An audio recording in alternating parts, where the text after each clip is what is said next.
My name's Mark, and you're listening to Head Straight.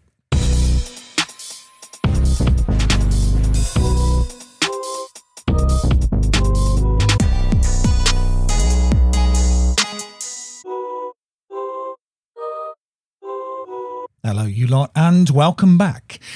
Now, today we're having a look at something that often comes up when I talk to young people. And oftentimes they say to me, do you know, maybe I'm not just being difficult. Because sometimes you can come out of an argument and not really understand how you got there. Maybe you've shouted, walked off, slammed a door, refused to do something, or just completely shut down.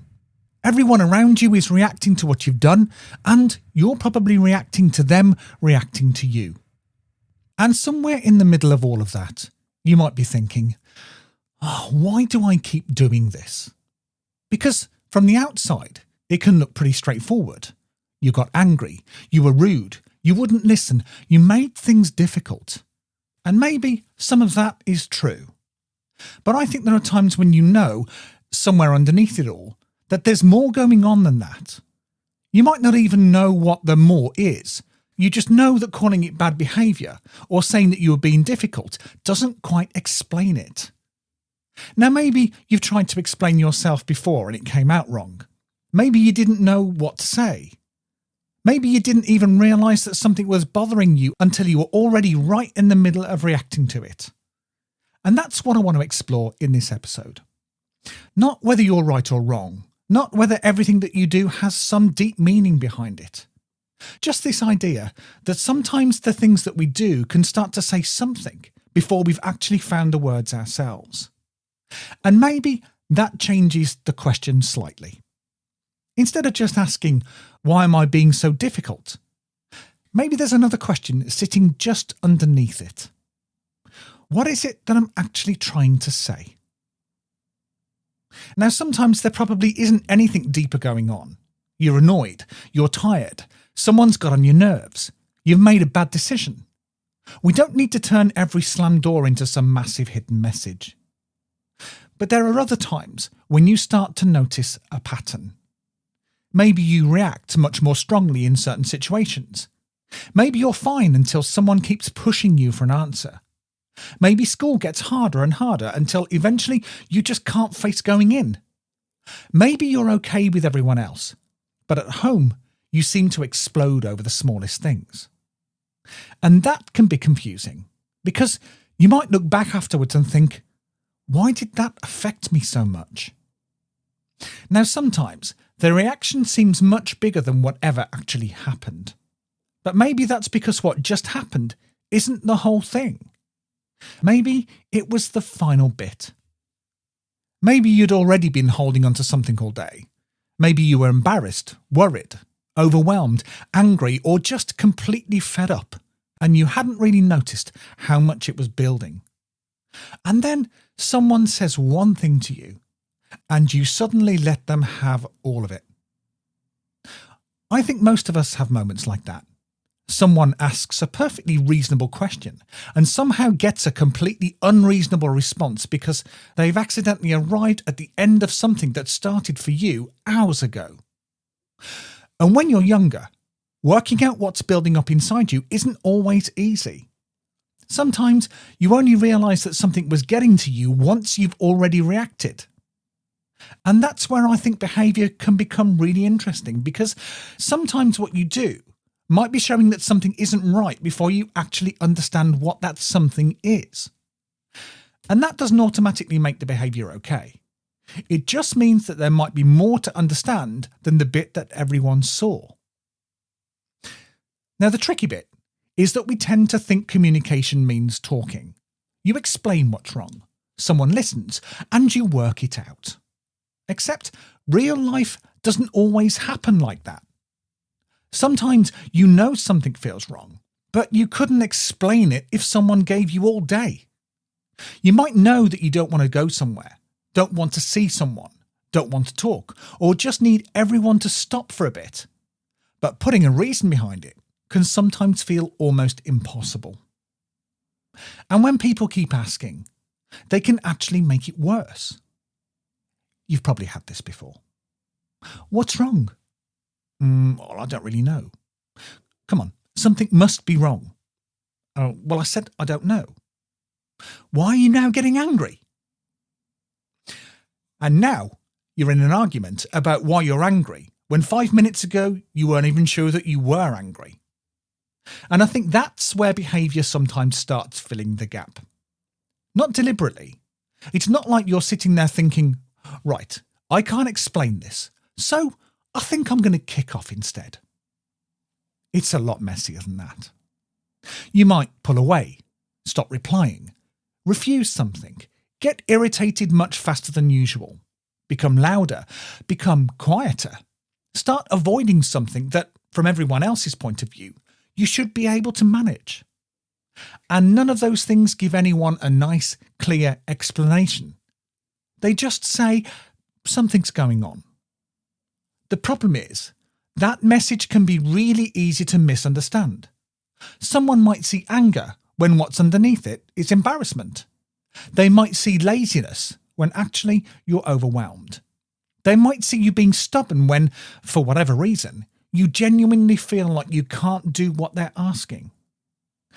And sometimes they'll get it wrong because, actually, how would they know? That's probably one of the frustrating things about this. You can desperately want someone to understand you while having absolutely no idea how to help them to do that. And maybe that's why being called difficult can hit so hard. Because you're thinking, you've noticed what I'm doing. I just wish you understood what's happening underneath it. And sometimes the strange thing is, you're not being ignored at all. People are noticing you constantly. Your parents might be talking about what's been happening. School might be ringing home. Teachers might be watching you more closely. There might even be meetings where people are sitting around talking about you, trying to work out what needs to change. So it's not like no one's noticed, because they've noticed plenty. They've noticed that you're not going into lessons. They've noticed that you're getting into arguments. They've noticed that you're staying in your room more. They've noticed that you're not doing things that you used to do. But being noticed and being understood are two completely different things. Because once people become worried about the behaviour, that can quickly become the main thing that everyone talks about. How do we get you back into school? How do we stop the arguments? What are we going to do if this happens again? Why can't you just tell us what's wrong? And they might be completely reasonable questions. But if you don't know what's wrong yourself, you can end up feeling like everyone's trying to solve something that you haven't even managed to understand yourself yet. And that can be a really odd place to find yourself. Everyone's talking about you. Everyone seems to have an opinion about what you're doing. And somehow you can still feel like the bit that actually matters hasn't been heard. Because maybe what you wanted someone to notice wasn't that you've stopped going to school. Maybe it was how you felt every morning before you were supposed to leave. Maybe it wasn't just the argument. Maybe it was everything that had been building up before it. Maybe it wasn't just that you shut everyone out. Maybe there was something about letting someone in that felt harder than anyone realised. And I think that's the important difference. Sometimes the world has absolutely noticed that something's happening. It just hasn't necessarily understood what it's looking at. Now, the problem is, behaviour can be a pretty crap way of explaining what's actually going on. It might tell people that something's wrong, but it just doesn't necessarily tell them what. If you get angry, someone can see the anger. What they can't see is whether underneath you're embarrassed, scared, hurt, frustrated, overwhelmed, or just completely fed up. If you refuse to go somewhere, people can see the refusal. What they can't automatically know is whether you're avoiding something, worried about what might happen when you get there, exhausted by it, or whether there's something about that place that just feels too much. And if you shut everyone out, they can see that too. But they can't know whether you want to be left alone, whether you're hoping someone will keep trying, or whether you genuinely don't know what you want at that point. But that's where things can get tangled really quickly. because your behaviour might be saying something isn't right, but the people around you are having to guess the rest. And sometimes they're going to guess wrong. They might think that you're trying to get your own way when actually you're panicking. They might think that you don't care when actually you care so much that you don't know what to do with it. They might think that you're deliberately making things difficult when actually you're struggling to manage something that feels much bigger from where you're standing. But there's another side to that as well. If all someone can see is what you're doing, then that's what they're going to respond to. They can't hear the bit that you haven't said. And I think that's where one of the hardest parts of this sits. You can feel like you're making it really obvious that something's wrong, whilst everyone around you is still trying to work out what on earth you're trying to tell them. Sometimes the behaviour gets louder. The arguments get bigger. The refusal gets stronger. You pull away even more. But instead of making the message clearer, it can actually do the opposite. Everyone becomes focused on what's happening right now. The shout, the door, the school refusal, the thing that's just happened. And whatever was underneath it gets pushed even further into the background. So sometimes the louder the behaviour becomes, the harder the real message is to hear. Now, this is probably the bit that is a little harder to sit with. Because if you're thinking, why doesn't anyone understand what I'm trying to say here? There's another question that's sitting right alongside it. How are they supposed to know? Now, that's not me saying it's all down to you explaining yourself perfectly. Sometimes you can't. Sometimes you genuinely don't know what's going on yet. Sometimes you've tried to explain before and felt ignored, dismissed, or like you somehow made things worse. But even people who care about you can get it wrong. They can know you really well and still misunderstand what they're seeing. They might think that you need space when actually you're hoping that they're going to stay with you. They might keep asking questions because they're really trying to help, whilst every question is making you want to shut down even more. They might push you to do something because they think that you need a bit of encouragement, when from your side, it feels like they're completely missing how hard that thing has become for you. And the frustrating thing is, both sides can end up convinced that they're being really obvious. You might be thinking, how can you not see that I can't manage this right now? And they might be thinking, how can you not see that I'm trying to help you? Then, after a while, you're not even dealing with whatever started it anymore. You're dealing with each other. And that's why I don't think this is as simple as saying people should look beyond the behaviour. Of course, that can help. But sometimes there isn't a clear message sitting underneath it, waiting for someone clever enough to spot it. Sometimes everyone's trying to work it out, including you. And maybe that takes a little bit of pressure off the idea that someone else should somehow already know.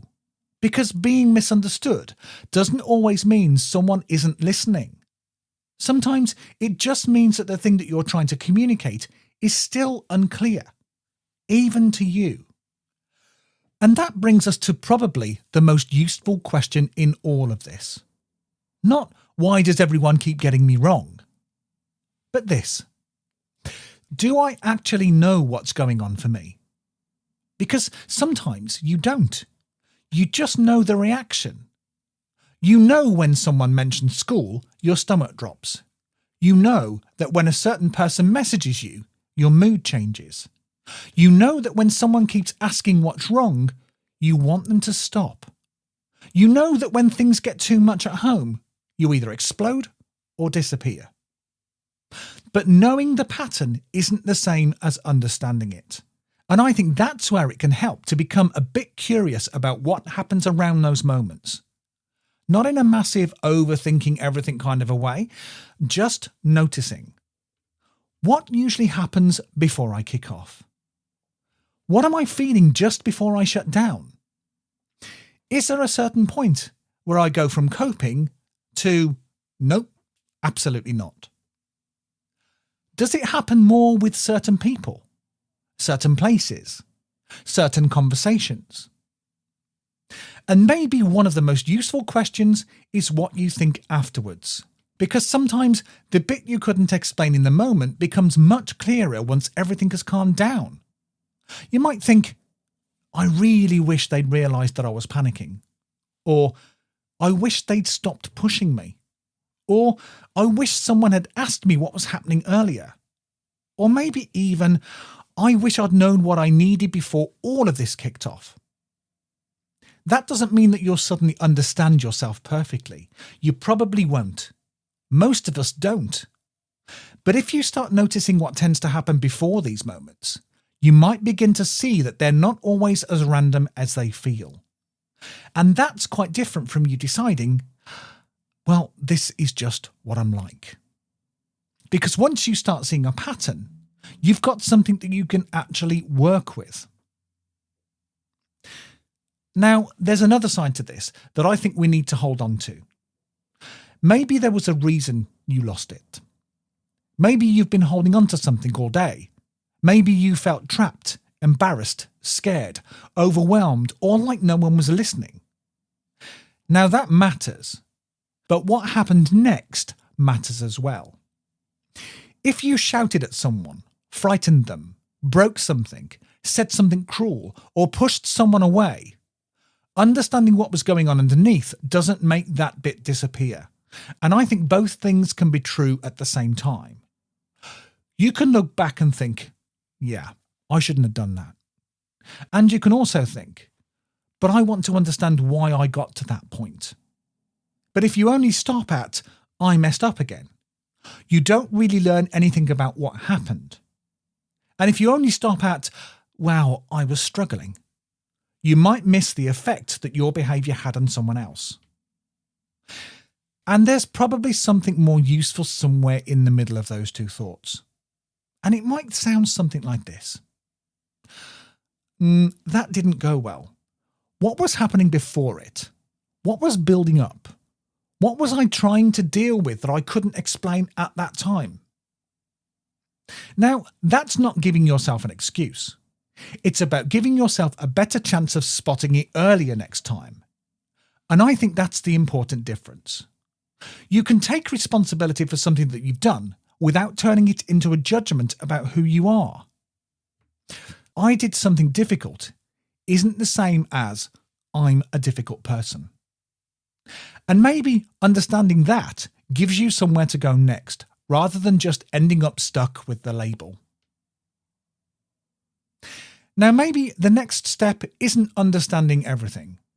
Maybe it's just finding enough words to let someone know that there's more going on. Because I think we can get stuck with this idea that if we're going to explain ourselves, we need to explain ourselves properly. We need to know exactly what's wrong, why it's happening, what we need, what someone else should do about it.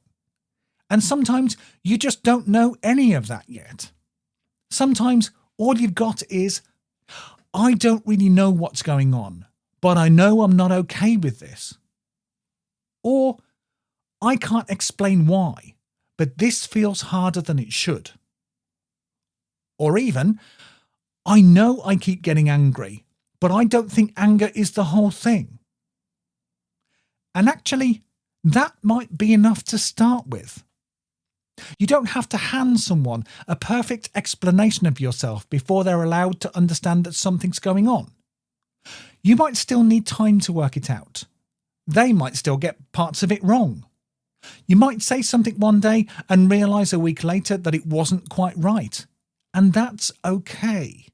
Because finding the words can be a process. And maybe that's where things can start to change a little. Not because you've suddenly become brilliant at talking about how you feel, but because the behaviour doesn't have to do all of the talking anymore. Even a few words can begin to carry some of the message. And that might be the difference between someone only seeing what you've done and starting to understand that there's something else going on underneath it. And I think that's probably where this becomes a bit more practical. Because if you don't have the full explanation yet, you can still give someone a clue. You can say, look, I don't know why I'm reacting like this, but I know something's getting to me. Or, I'm not trying to make this difficult. I just don't know how to explain what's wrong yet. Or even, can we not sort this out right now? I think I need a bit of time before I can talk about it properly. Now, none of these are perfect. They don't magically stop the argument. They don't guarantee the other person will understand. And they definitely don't mean that you've suddenly got everything under control. But they do mean something important. They give the other person a bit more to work with than just the behaviour. Because if all they can see is you walking away, refusing, shouting or shutting down, they're going to have to make sense of that on its own. And we've already seen how easily that can go wrong. But even one sentence can change the picture. It can turn, "they're just being difficult again," into, "okay, something's going on here, even if they can't explain it yet." And maybe that's enough for that moment. You don't always have to solve the whole thing whilst you're right in the middle of it. Sometimes the first bit of communication is simply letting someone know there's more going on here than what you can see. So maybe being called difficult isn't always the bit that matters most. Maybe the most useful question is what that word is covering up, because difficult can describe what something looks like from the outside. It can describe the argument, the refusal, the walking away, the shutting down, but it doesn't necessarily tell you anything about what's happening inside you at the time. And I think that matters, because once a word like that gets used often enough, it can start to feel like an explanation. Why did that happen? Well, because I'm difficult. Why do you keep reacting like this? Because that's just what I'm like. But that doesn't really explain anything. It just stops the question. And maybe there's something more useful in staying curious for a little bit longer. Not trying to find some huge hidden reason behind everything you do. Just being open to the idea that sometimes there might be more going on than what everyone can see. And maybe that's all the title really needs to mean. Maybe I'm not just being difficult. Maybe I'm struggling with something that I haven't worked out yet. Maybe I'm trying to show something that I can't quite say. Maybe I'm reacting before I really understand what I'm reacting to. And none of that has to become an excuse. It just means difficult doesn't have to be where the conversation ends. So, the next time that you end up in one of those moments, maybe you've lost your temper, walked away, refused something, or just completely shut down. I don't think that you need to come out of it with some perfect explanation. You might still not know why it happened, but perhaps once things have settled a bit, there's one question worth coming back to. What was I trying to say there? Not literally. You might not have been trying to say anything. But what was going on for you? What did you need? What did you wish someone had understood? And even if the answer is still, "I don't know," then that's okay. You've at least started looking at it differently. Because if you've spent a long time thinking that you're just the difficult one, maybe there's another way of looking at it. Maybe sometimes there's more going on than you've been able to explain. Maybe some of the things that you do are showing something that you haven't quite found the words for yet. Now, that doesn't mean that everything you do is okay. And it doesn't mean that you'll always know exactly why you've reacted in the way that you have. But maybe the next time that you find yourself thinking, "Here we go again, I'm just being difficult," you can stop for a second and wonder, is there something else going on here? Because sometimes what people see you doing is only part of the story. So, next week, we have a different question. Are you up for it? Of course you are.